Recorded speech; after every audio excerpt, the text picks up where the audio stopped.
চলো আজ আমার গ্রামটা একটু দেখাই।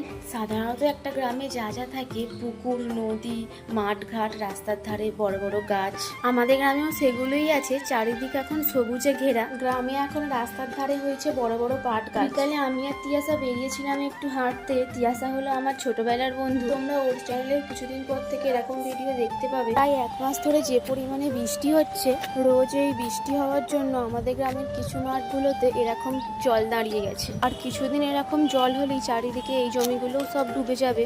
তখন চারিদিকে আর এই সবুজ ঘাসগুলো আর কিছুই দেখা যাবে না, চারিদিকে শুধু জল আর জল। গত বছরে এই জমিগুলো সব ডুবে গিয়েছিল।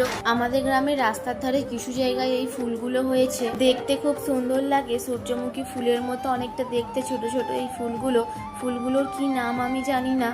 আমাদের গ্রামটা এমন একটা জায়গায় অবস্থিত যেখান থেকে কোনো বাজার, স্টেশন অনেকটাই দূরে। আমাদের স্কুল কলেজ যাতায়াতের অসুবিধা, তবুও এটা আমার গ্রাম। এখানে আমি ছোট থেকে বড় হয়েছি, এটাই আমার ভালো লাগার জায়গা।